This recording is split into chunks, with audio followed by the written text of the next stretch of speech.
Hello, today I'm going to be talking about why you should adopt your next furry friend instead of buying them from a breeder. So the ASPCA organization stated that over 930,000 animals are euthanized each year due to overpopulation. That is about 390,000 dogs and about 530,000 cats per year just here in the USA. So I want you to take a moment and consider the amount of times you've considered a breeder versus a shelter. So over the next few moments, I'm going to discuss with you how adoption saves lives by giving animals in the shelter a second chance at life and telling my personal story of adoption.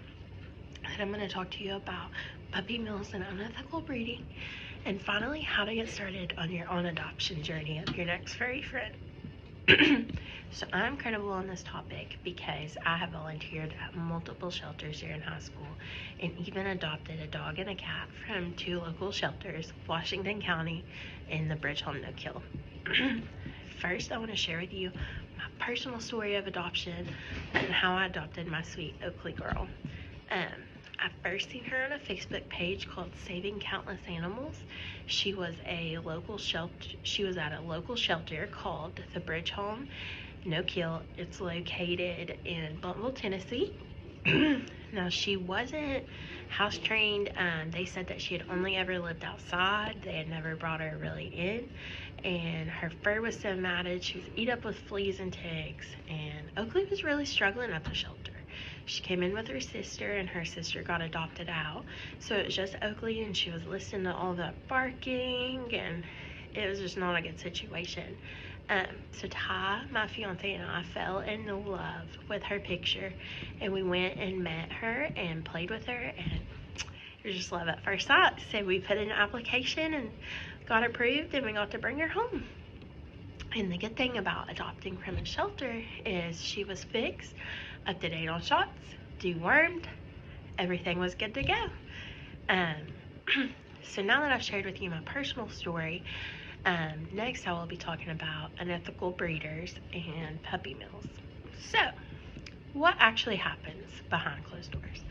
These breeders will usually abandon dogs that they can no longer get babies from.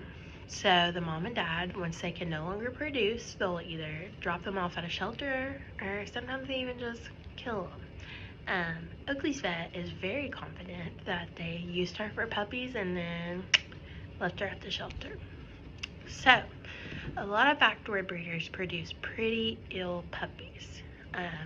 The Humane Society stated these dogs usually run up a pretty high vet bill after buying due to lack of care. They just don't give them their shots or first-time puppy stuff that they actually need. And these dogs likely have worms, fleas, heartworms, and even parvo. And that will result in death for these sweet young pups.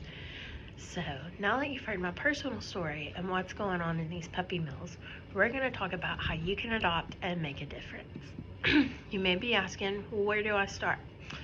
So what are your interests? What do you want in a dog? Do you want like a hiking buddy, or do you want somebody with like low energy, maybe an older dog?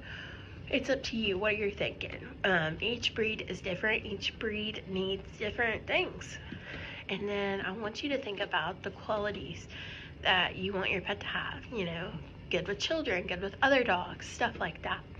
And then what rules for breeds, maybe if you live in an apartment complex, sometimes they don't allow certain breeds, so you have to take that into effect.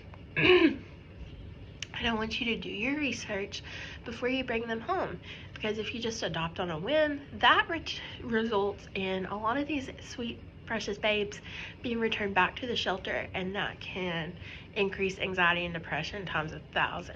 So when you go in and you call, make your appointment, or you can just go and visit the shelter and meet these sweet animals because you like your picture, that doesn't always like their picture. That doesn't always mean that they would be a good fit for your family. So I want you to go meet with them and play with them and just get to know them.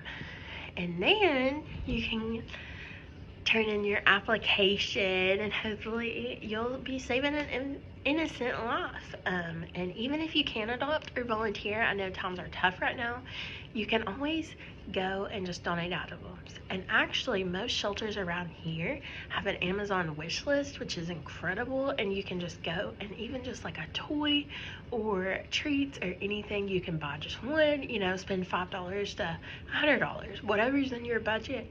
And that makes such a huge difference in these animals' lives.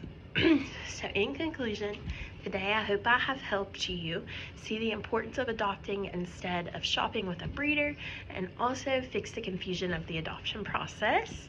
Specifically, I shared my personal adoption journey, the environment of a puppy mill, and how to adopt her and go through the process. So I challenge you to take a stand today. Visit a local shelter, meet your new bestie, and put in an adoption application. Together, we can make the difference. However, maybe you're not, like I said, in the market. Then you can donate, volunteer, do all these incredible things, and you're still making such a huge difference in these animals' lives day to day. So, by adopting, not only do you get to change your new furry friend's life, but you get a new bestie who's probably more than likely going to change yours too. So adopt, don't shop, and let's create a better life for our furry friends. Thank you.